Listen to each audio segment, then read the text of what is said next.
మీ business ఏదైనా మీ ఊర్లో promotion చేయాలంటే అది సుమన్ టీవీతోనే సాధ్యం. ఇప్పుడే సంప్రదించండి. Hi hello viewers, welcome to Suman TV. నేను మీ అమర్నాథ్. ప్రజెంట్ మనం విశాఖపట్నం భీమిలి నియోజకవర్గం మధురవాడలో ఉన్నటువంటి పిఎం పొలం దగ్గర అయితే ఉన్నాము. ఇక్కడ తుమ్మురుగడ్డ రిజర్వాయర్ అనేది చాలా ఫేమస్ అండి. సో ఇక్కడైతే మనం వచ్చేసాము. గత 3 రోజులుగా నిర్విరామంగా పడుతున్న వర్షాల కారణంగా ఇక్కడ రిజర్వాయర్ లో అయితే కనుక నీరు నిండుతుంది. దీన్ని చూసి గ్రామస్తులందరూ వచ్చి చూస్తూ ఉన్నారు, అంటే ఆనందంగా ఉంటున్నారు. ఎందుకంటే గత ఎండాకాలంలో ఏదైతే మార్చ్ ఏప్రిల్లో వాళ్ళు చూసిన పరిస్థితులు ఎలా ఉన్నాయంటే ప్రతి అపార్ట్మెంట్ లో బోర్లో వాటర్ అయిపోయి మళ్ళీ కొత్తగా బోరు వేయించుకునే పరిస్థితి చూశారు. కేవలం దీనికి కారణం ఏంటంటే కేవలం వాటర్ నిలువలు లేకపోవడం వల్ల ఉన్న వాటర్ నిలువలను జాగ్రత్తగా కాపాడుకోవడం అనేది మన బాధ్యత. సో మన భావితరాలకు అది కంపల్సరీ ఉపయోగపడుతుందని చెప్పేసి ఇక్కడ గ్రామస్తులు తెలుపుతున్నారు. ఒకసారి దీనిలో భాగంగా కొంతమంది గ్రామస్తులతో మాట్లాడి తెలుసుకుందాం. ఈ రిజర్వాయర్ ఏంటి, దీని వెనకతల స్టోరీ ఏంటి అనేది ఒకసారి ఇక్కడ ఉన్నటువంటి శివ గారు ఉన్నారు, పోతిన శివ గారు, ఆయనతో మాట్లాడి తెలుసుకుందాం. సార్ నమస్తే. నమస్తే అండి అమర్నాథ్ గారు. ముందుగా సుమన్ టీవీ కెమెరామ్యాన్ గారికి అలాగే మన అమర్నాథ్కి నా యొక్క హృదయపూర్వక ధన్యవాదాలు తెలుపుకుంటున్నాం. ఎందుకంటే ఇది దీన్ని 1962లో ఇందిరాగాంధీ గారి టైంలో ఈ రిజర్వాయరు బక్కనపాలెనికి అలాగే మధురవాడ పరిసర ప్రాంతాలకి మనకి వ్యవసాయ నీరు అందించడం కోసం ఆ రోజుల్లో దీని అప్పటికి ఇంకా మేము పుట్టలేము, పెద్దలు చెప్తుంటారు, దీన్ని తయారు చేయడం జరిగింది.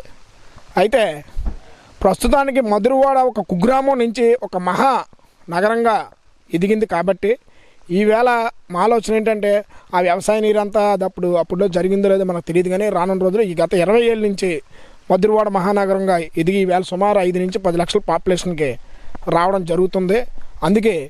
అందుకేంటంటే ఈవేళ ఉన్న పరిస్థితుల్లో గతంలో కూడా మనం చాలాసార్లు చెప్పడం జరిగింది. సుమారు ఇక్కడ 50 ఎకరాల పర్యావరణంలో ఇది రిజర్వ్ ఫారెస్ట్లో ఉంది. రిజర్వ్ ఫారెస్ట్లో ఉంటే అవతల మన గట్టు అవతల స్టేట్ గవర్నమెంటు, గట్టు అవతల సెంట్రల్ గవర్నమెంటు. ఇక్కడ వస్తున్న ప్రాబ్లం ఏంటంటే ఎక్కడెక్కడి నుంచో దబ్బంది గ్రామం, అలాగే గండిగొండం, సింహాచలం అటు సుమారుగా 50-60 కిలోమీటర్ల నుంచి వాటరు ఈ పెద్ద వర్షాలు వచ్చినప్పుడు వచ్చి ఇక్కడ స్టోరేజ్ అవుతుంది. ఈ స్టోరేజ్ అయిన వాటర్ వల్ల వాటర్ రిసోర్స్ అంతా మధురవాడ పరిసర ప్రాంతాలకి మనకి ఏంటంటే భూగర్భ జలాలను ఇంకిపోకుండా కాపాడి ఇది మనకి తాగునీరు అందిస్తుంది. ఎందుకంటే అప్పుడు సాగునీరు అనుకున్నారు, కానీ ఆ సాగునీరు అనేది అప్పుడు లేదు. ఇప్పుడు దాన్ని త్రాగునీరు కింద మనం మార్చుకొని ఈ భూగర్భ జలాల ద్వారా మనం బోర్లు తీసుకొని వెళ్తే బాగుంటుందని చెప్పి మా ఆలోచన. అందుకే గత ప్రభుత్వాలందరికీ మనం ఇప్పుడు వచ్చిన పార్టీలకి, ప్రాంతాలకి, కులమతాలకు అతీతంగా ఈ యొక్క కార్యక్రమాన్ని ఎప్పుడైనా చాలా గట్టిగా ఈ రిజర్వాయర్ తాగునీటి ఒక తాటిపూడు, అలాగే ఇంకా ఎత్తుపోతల పథకాలు చాలా ఉన్నాయి. ఇలా మనం చెప్పుకుంటూ పోతే ఇంకా చాలా రిజర్వాయర్లు, తాండవ రిజర్వాయరు, వీటంటి నుంచి మనకి మనకు గంభీర రిజర్వాయరు, మంచినీళ్ళు మనకి విశాఖపట్నంకి తాగునీరు అందిస్తున్నాయి. వీళ్ళు ఏంటంటే ఈ సెంట్రల్ అండ్ స్టేట్ కోఆర్డినేట్ చేసి ఎక్కడెక్కడి నుంచో వస్తున్న వాటర్ అంతటిని ఈరోజు కిందకి అనవసరం కొంత పోతుంది. కాబట్టి ఈవేళ ఇప్పుడున్న ప్రభుత్వాలు అనవసరంగా బోర్లు వేసి ఎక్కడెక్కడో డబ్బులు ఖర్చు పెట్టి కొన్ని 100 కోట్ల రూపాయలు జీవీఎంసీ నిధులు కానీ ప్రజల తాలూకు డబ్బుని, ప్రజాధనాన్ని దుర్వినియోగం చేస్తున్నారు. అట్లా కాకుండా దీన్ని ఒక కమిటీ వేసుకొని సెంట్రల్ ఎంపీ గారు కావచ్చు, ఎమ్మెల్యే గారు కావచ్చు, అందరూ గవర్నమెంట్ చక్కగా ఫార్మేషన్ అయింది. ఈవేళ వాళ్ళు కోఆర్డినేట్ చేసి ఈ రిజర్వాయర్ని మంచినీటి రిజర్వాయర్ కింద తీర్చిద్ది. ఇక్కడి నుంచి ఆ కెనాల్స్ అన్నీ క్లీన్ చేసి ఆ సెంట్రల్ వాళ్ళతో ఫార్మేట్ చేసి ఆ దెబ్బలన్నీ తీసి చక్కగా మరికొంచెం గట్టు ఎత్తి చేస్తే ఇక్కడ తాగునీటికి పర్యాటక ప్రాంతంగా లోపల ఒక సింహోనపాలెం అనే గ్రామం ఉంది. అది ట్రైబల్ విలేజ్. పూర్వం కాలినడక వెళ్ళేవారు, బండి ఉండేది కాదు.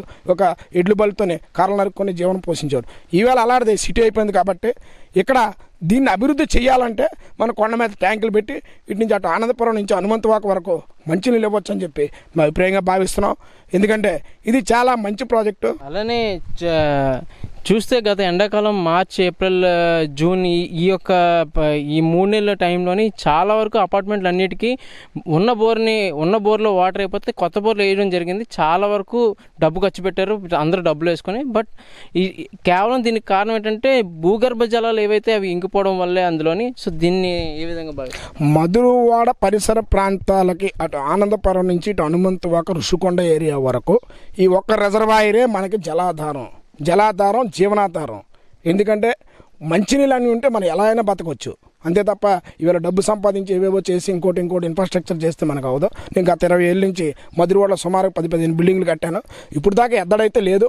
ఈ మధ్యకాలంలో పెద్ద 30 ఫ్లోర్స్ 20 ఫ్లోర్స్ కడుతున్నారు. కాబట్టి ఆ ఎద్దడి ఇప్పుడు వస్తుంది. కాబట్టి వాటిని కూడా మనం అధిగమించడానికి, ఎందుకంటే అందరూ ఉండాలి, అందరూ చక్కగా చేసుకోవచ్చు.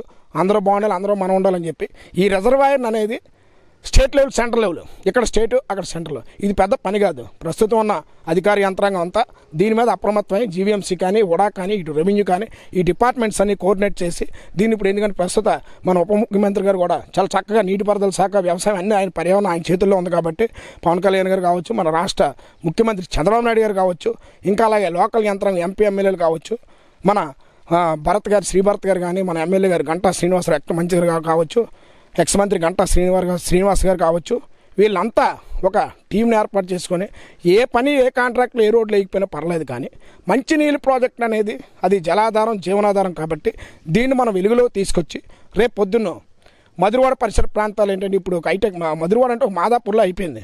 ఎందుకంటే గజం 1000-2000 నుంచి 5000 నుంచి ఎప్పుడో చూసాం, 25,000 30,000 కింద 5,000 ఉన్న గజం 1,50,000 వెళ్ళింది. ఎందుకంటే ఇక్కడ పెద్ద పెద్ద మాల్స్ వస్తున్నాయి, స్కూల్స్ వస్తున్నాయి, కాలేజీలు వస్తున్నాయి, మెడికల్ హబ్ కింద ఫార్మాసిటీస్, ఇంత అభివృద్ధి చెందిన ఏరియాలో మంచినీటి అనేది మాత్రం చాలా ఇంపార్టెంట్ టాస్క్ ఇది. ఇప్పుడు మనం ఎక్కడికి వెళ్ళి ట్యాంక్ 1000 రూపాయలు కొని తెచ్చుకోకుండా ఈ మంచినీళ్ళని ఇప్పుడు ఎంత నిండుకొండలా మారుతుంది ఈ జలాశయం.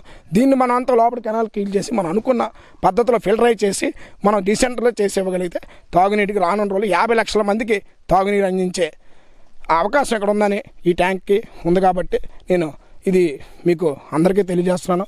అది అర్థం చేసుకొని చక్కగా కోఆర్డినేషన్ అంతా చేసి ముందుకు వెళ్తే బాగుంటుందని చెప్పి మా ఆలోచన. నేను చెప్పవలసింది, ఈ ప్రాంత బిల్డర్ అసోసియేషన్ ప్రెసిడెంట్ గారైన మన పోతన శివ గారు చెప్పిన విధంగా ఈ ప్రాంతంలో ఇతను లోకల్గా ఉన్నారు. నేను పెందుర్తి నుంచి ఇక్కడికి వలస వచ్చాను కాబట్టి ఆయనకి నాకంటే ఎక్కువ తెలుసు. కాబట్టి ఈ కార్యక్రమం ఎంపీలు కానీ, ఎమ్మెల్యే కానీ, లేకపోతే ముఖ్యమంత్రి, డిప్యూటీ ముఖ్యమంత్రి లెవెల్కి మీరు తీసుకెళ్ళగలిగితే, మీడియా తీసుకెళ్ళగలిగి ఈ ప్రాంతంలో 50 లక్షల మందికి నీటి పారుదల ఇవ్వగలిగితే అంతకంటే హ్యాపీ ఇంకేం ఉండదు. మనం గత ప్రభుత్వాలు ఇందిరాగాంధీ టైంలో కట్టామని చెప్పేసి అన్నారు ఈ ప్రాజెక్టు. ఇప్పటికి దరిదాపు ఒక 40 సంవత్సరాలు 30 సంవత్సరాలు అయిపోతుంది. ఇప్పుడైనా సరే మేల్కొని నీటి అవసరాలు మనకు చాలా ఎక్కువ కాబట్టి ఇప్పుడైనా సరే తదుపరి కార్యక్రమంలో సీఎం గారు కానీ, డిప్యూటీ సీఎం గారు కానీ ముందుకు వచ్చి ఇలాగ ఎంపీ భరత్ గారు కానీ, ఈ కేంద్ర ప్రభుత్వం, రాష్ట్ర ప్రభుత్వం ఈ రెండు కోఆర్డినేషన్ చేసుకొని ఇంకా మంచి మెరుగైన నీటిపారుదల ఇస్తారని, తాగునీరు అందిస్తారని మేము ఆశిస్తూ ఇక్కడ మా బోర్లు కూడా దీనివల్లే జీవనాధారంగా మేము భావిస్తున్నాం.